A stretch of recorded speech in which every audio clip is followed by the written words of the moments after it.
Hey everybody, welcome back to the channel. This is going to be a very special edition of Daily Palantir. I'm sure people know why. If you've been following the company and keeping up with my channel for the past couple of years, you know how important of a company Palantir is and how much we've covered the company in depth. This is one of those episodes where we get to talk about the implications of something pretty big happening. And we've covered a lot of stuff on this channel over the past couple of years. The NHS contract was a big deal. GAAP profitability was a big deal. The company figuring out how to get their go-to-market and sales correct with AIP boot camps was a big deal. The first time they had an AIP con was a big deal. But this one is a big, big deal. Palantir is officially included into the S&P 500 index, which is one of the indices that represents the top 500 companies in America. It's been around for a very long time. And it essentially is America. I mean, if you're betting on the S&P 500, which a majority of 401ks and Roth IRAs and investment accounts and retirement accounts, they're invested in this index. The idea is for this index to consistently grow on average. Right now, it's up about 15% year to date. On average, it goes 7 to 9%. And the idea is, hey, if your money can compound in this index, it's because America is compounding. The top 500 companies in America, with even if some of them struggle, some of them do really good, it balances out for all of them to, in aggregate, compound. And for Palantir to be included in that index, in the very fabric of betting on America, it's just a big deal. It's a really, really big deal. So for the next 10, 15 minutes, I just want to talk. I just want to have that face-to-face conversation, kind of discuss my emotions, what I'm thinking, what I also think is next for Palantir, what I think is going to happen to the stock based on this announcement. Very curious what you guys think, so please let me know in the comments and let me know how you feel and what your raw reaction was when we got included into the S&P 500. This all started about a year ago when I think we started, or about maybe like 9 months ago when we were beginning to be eligible for S&P inclusion. And we went through the cycle a couple times and we didn't get in. You had companies like CrowdStrike or GoDaddy or KKR or Deckers or SMCI getting into the S&P 500. And every time shareholders were a bit let down, including myself, because it was like, okay, we know that there is this one big issue that Palantir has that the committee might care about, which is low institutional ownership at about 45%. Most of those companies are closer to 60 to 70% before they get in. So when you get in, the institutional ownership goes up because fund managers are forced to buy the stock. But in general, usually a company has a decent amount of it before they get in. So Palantir still doesn't have a huge institutional ownership percentage of the free float, and that wasn't the case for the past 8 months either. But in the face of that, most people, including myself, felt, wait a second, if the index is the top 500 companies in America and we fit all the requirements, except this one thing that's not even really a requirement, it's just something that the committee likes to see, there is no way in hell. There's no way in hell. If you look at some of the companies in the index, you can tell me that Palantir is not a more important company than those companies. Or like a Palantir is not a more valuable company from any metric you choose to evaluate it for than some of those companies. So going into this reading, when I made the video, I think on Tuesday we put out, is Palantir going to get into the S&P 500 this week? The idea in that video was, hey, I think they should get in, but this institutional holding thing is the one thing that might not allow them to get in. So going into it on Friday, I called up a bunch of people over the week, talked to a bunch of, I was trying to get a lot of perspectives. You guys saw my tweet. One of my friends bought 370,000 shares on Thursday before they got in. And he was like, he texted me the screenshot. He's like, I hope they get in. I was like, I hope they get in too, because you just spent $12 million on these shares. And I was talking to some friends who were like, yeah, they're probably not going to get in, probably a late 2025 thing. And so going into that Friday live stream that we had at 5:15 p.m. when the results officially came out, and the Bloomberg terminal was not updating immediately, the website started crashing, and we saw the stock jump up 7%. So it was like obvious, all right, we're in, but we couldn't get the confirmation. There was a lot of emotions. A lot of us didn't know if it was actually true. A lot of us leading up into that 5:15 p.m. reading didn't know what to expect. But there was a hunch that, like, hey, maybe this is going to happen. Maybe this is real, especially if you looked at the stock during the actual day. So just the stock right here, let's pull up Webull, $32.71. It was up 7.5%. But before being up 7.5%, as you can see, it was up 0.56% on the day. And the interesting thing about the stock being up 0.56% on the day is like, hold on, wait a second.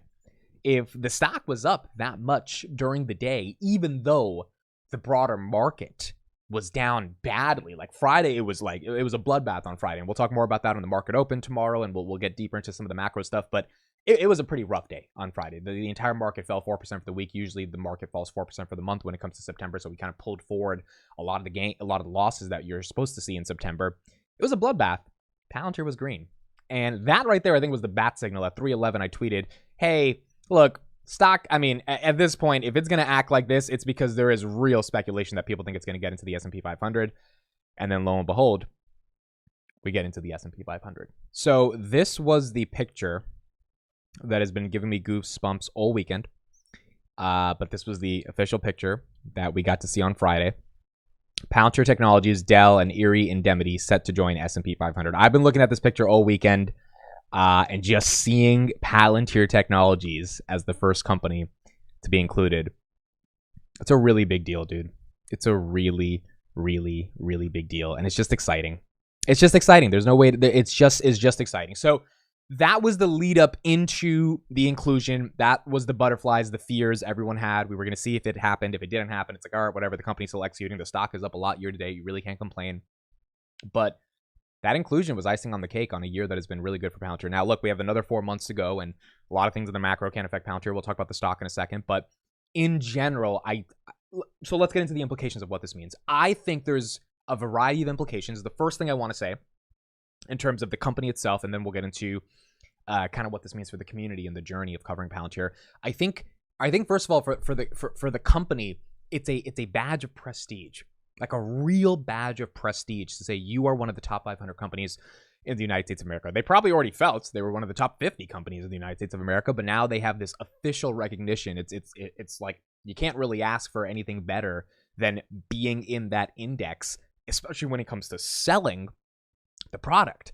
I mean, when it comes to selling the product and you're able to talk to a CTO, a CFO, a CEO and say, hey, yeah, Palantir is recognized as one of the top 500 companies in America. It's in the S&P 500 index. Thousands and thousands of fund managers across the world own Palantir as a proxy by owning the S&P 500. It's American innovation at its finest being rewarded in that index. So when it comes to selling the product, when it comes to just having a layer of prestige, when it comes to the media attention, I've been saying for the past couple of weeks, I think the media attention on Palantir is going to start to aggregate and getting included into the S&P 500. And the reason I feel that is because the story is so exciting. There's so many things about the story, about the company itself that are so interesting. Now when you have the financials to back it up, like reaccelerating growth on commercial and government, and you've got New York Times exposés on the company. You've got TechCrunch articles on the CTO. You've got the media starting to care, and then you've got the inclusion into the biggest index. It's one of those things where it's like, all right, people are going to start to really pay attention. Like if you're a real company with real numbers, creating real wealth for shareholders, people start to notice. And then when you get officially recognized by the S&P committee, it starts to compound in an aggressive way. So I think, whatever happens to the stock is whatever happens to the stock. But this is really important for the company. Now, in terms of what it means for the stock, look, it's up 7%. It's amazing. My bet would be that more buying is going to happen on the stock, causing it to go higher. My price target for the full year post earnings has always been 35.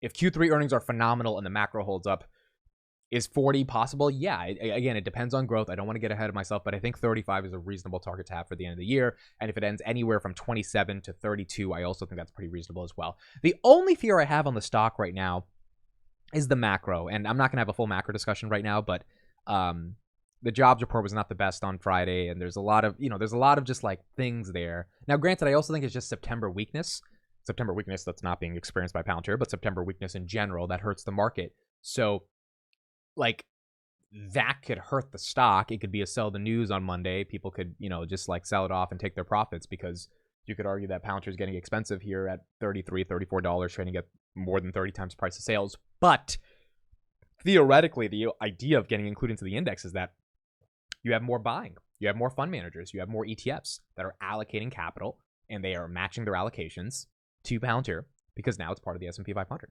So all that buying, like one could argue traders are going to want to front run that and buy the stock before that buying happens, which means that when the buying happens, there won't be such a dramatic move, but there would be a dramatic move in the short term because people are getting excited for those traders to come in. And we've seen that with a lot of companies. Now, we've also seen companies fall after getting included in the S&P 500. Tesla got included, fell.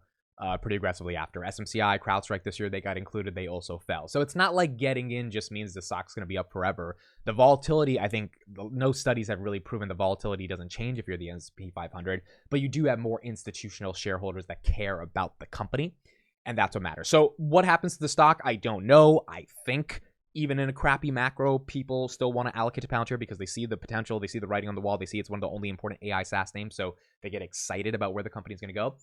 But will the stock actually continue to pump in the face of a challenging macro? I'm not sure, and we're going to see what happens from there. The stock aside, and this is what I said on the Friday stream, it doesn't feel like it's about the stock. Seeing the stock go up was super fun and exciting, and it was a signal, obviously, that we got included into the S&P 500, especially when for 10 minutes we didn't know and we didn't have confirmation.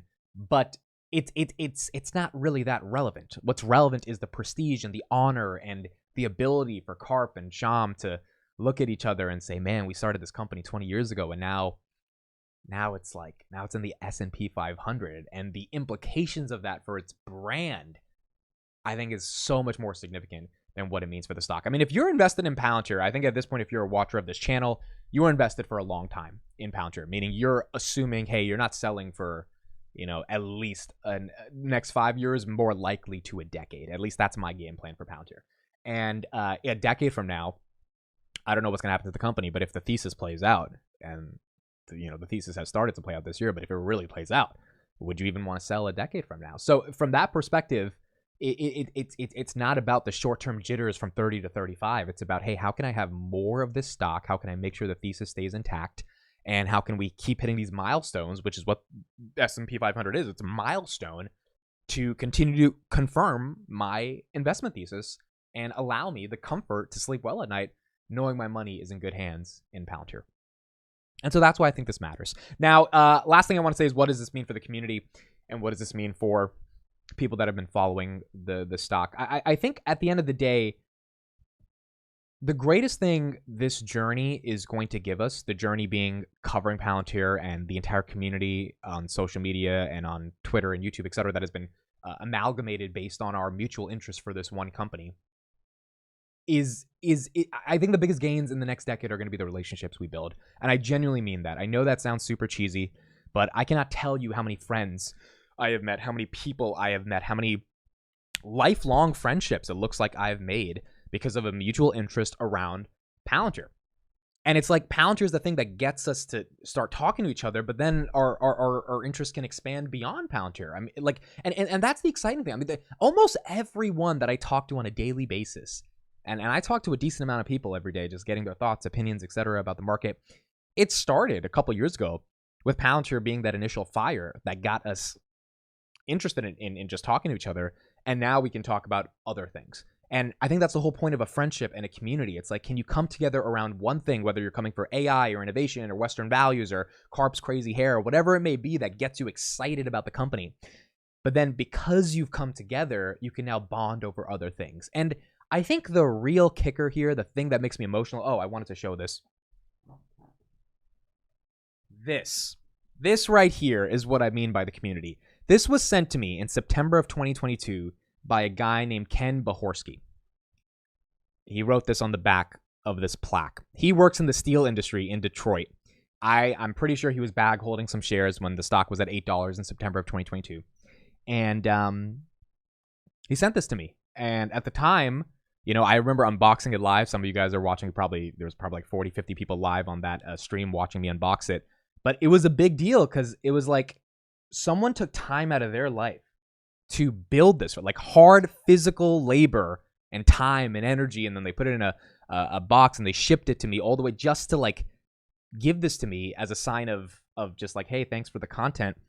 This is what I mean from the community. It's like people don't do that just to do that, especially when the stock hasn't even gone up a ton to make them money, right? They're down on the shares, but they're still sending some guy on the internet who's talking about the company every single day this like work of art, real physical work of art that they handmade because they feel a connection. And I think the biggest thing about this journey, about this community, has been there has been a real connection all of us have formed, And it doesn't feel like, oh, we just come together because we want to see the stock go up like GameStop. Or, oh, like when is it going to moon like AMC? And no shade to GameStop or AMC, but I don't think there's anything fundamental in terms of the paradigmatic values of those two communities that are holding them together besides the stock going up or down. Whereas with Palantir, because the community was formed in 2021 when the stock took a nosedive of 80% and following into 2022, I think that's where the foundations of the community actually opened up to such an extent that it became real, it became authentic, it became filled with so many smart people. Some of the smartest people I know in the world are invested in Palantir. And the analysis they gave when the stock was trading from $6 to $10 was the analysis a lot of people needed, especially people that might be watching this video that don't have time to professionally make content and that are, living their regular life, have kids, and they can get an update here and there just to make sure they're on the right track. A lot of those people needed that content at the time to make sure that they were right on their investment. And given how the stock has performed, I think a lot of people feel a sense of gratitude to this whole community being able to crowdsource all this information, because that just doesn't happen often in life. It really doesn't happen often in life. The idea that a bunch of people join together to discuss one thing and one thing only, day in and day out, and then form this massive online ecosystem of all this due diligence coming back and forth, and then people being able to meet up with each other in real life and grab a beer just because of their mutual interest in Palantir. It is one of the most, if not the most special things that I've experienced in my entire life. And I genuinely say that. I mean, there were 4,000 people on that live stream to find out if Palantir got into the S&P 500. I think on the earnings live stream, there were 6,000 people. Like, there are real people coming together to figure out, like, if this company is real, if this company is legit, if these milestones will be achieved. And then when they actually happen, when you have a really good earnings, then when you actually get into the S&P 500, then when you actually become gap profitable, it's one of those things where it's like you just are so grateful that you're together. And there's going to be moments where it doesn't happen. There's going to be moments where the stock tanks 20%, and you need the community to come together to reconcile about this stuff. There's going to be moments where you maybe miss a big deal and you need the community to come together, which we have experienced from 2021 and 2022 when the stock fell to $6. So I think the community has been there through thick and thin. I think people really believe in the mission and value of this company. You don't have to agree with everything, but you believe in something bigger than yourself when it comes to investing in Palantir. And I think people value the friendships that they're building, the relationships that they're creating, the experiences that they're having. And, the final thing I'll say on this is most people don't get to go on a journey in their life. And what I mean by that is that although life is a journey, to have a very special journey is very rare. So, for example, if you were on the basketball team in high school and you guys, won the state championship, that's a journey in life that very few people get to experience. That you're with a team, you build something together, and then you achieve some type of milestone, some type of big success that is entrenched with you for your entire life. Karp, building this company, started when he was 30 years old. Now he's 56, and like he's gone on this entire journey his life. And most people don't get to experience that journey. Most people in life go through the motions, and they don't attach themselves to a subject and a community that cares about that subject, that then becomes bigger than what they thought it initially was. And I think with Palantir, the very beautiful thing about this, it is very similar to Tesla in 2013 when Elon was sleeping at the factories, almost went bankrupt, and people were on Reddit forums trying to figure out, hey, is Tesla going to be able to make it? And then they make it, and then the stock goes from 50 billion to $1 trillion. You have all these millions of people. I think for Palantir, it's approaching millions, but we're more in the hundreds of thousands of people coming together. For Tesla, you're in tens of millions of people that have not only made so much wealth off of Tesla, but they've enjoyed the community and covering the stock and the company and coming together and having these lifelong friendships. And I think that's happening for Palantir, and because most people don't get to go on journeys their entire life. Most people don't get to start a billion-dollar company and then go through that journey and experience what it feels like. To be part of a billion-dollar, a multi-billion-dollar company's journey just by proxy as an investor and as a community member and as someone who gets to just like talk about it, which is the least important thing in the journey. At the end of the day, what really matters is the people that are building it. To even have that experience and to have everyone along for the ride, to be part of that journey, I just think it is going to be one of the most special things in our lives, especially in the words of Karp, because the journey is just beginning. And if it truly is just beginning, and this is something that's going to go on for a long time. And if you understand the thesis, you understand how big this company truly can become and how long this journey can go on for, to just be in the beginning, in the early innings of what this will look like over the next decade. And the amount of friends and people and colleagues we're going to be able to make and experiences we're going to be able to have, I think it's just very special. And I'm just so grateful to Palantir as a company for executing and doing what they're doing and like being as important as they are and working their asses off, the employees, the founders, like trying to make this thing become what they think it can become. Because not only is it financially rewarding for people that have ownership in the company, but from an emotional perspective, it brings a lot of people together. And at the end of the day, in a world that's so divided, to be able to come together over one subject and actually build real relationships with real human beings, which is the point of life, right? Because at one point we all die. And the point of life is, hey, can we enjoy experiences and journeys with other people that care about the same things while we're here before it's all over? I think Palantir facilitating that by doing what they're doing and all of us coming together, it's a really, really special thing. And S&P 500 news, it's a milestone. It's a real milestone in that journey. And if you're on Twitter, and if you're not on Twitter, I encourage you to get on Twitter and just make an account just to follow a bunch of people that care about Palantir. I mean, like the community this whole weekend has been buzzing because everyone's just like, wow, you know, especially if you've been here for the past couple of years, you're just like, at one point, this was a stock that was seen as like a garbage company that didn't know how to do anything, which is why it was trading 80% down. And now it's one of the top 500 companies in America. It's special. It's really, really special. Thank you, everybody, for keeping up with the channel, keeping up with the content. Thank you for everyone who's been joining the live streams. I think it's been special just, you know, having the community come together and take part in these moments. And we have these memories forever, which is a really, really important thing. And hopefully we get to make a lot more memories with Palantir. Thank you, everybody. We got a lot to cover in the markets for the next month, but at least for this weekend, we get to say Palantir is included in the S&P 500, and Palantir hopefully gets to stay in the S&P 500 because the company hopefully will keep executing, keep doing what they need to do, and this journey continues with Palantir now being one of the top 500 most important companies in America. Thank you, everybody. I'll see you guys on the next one.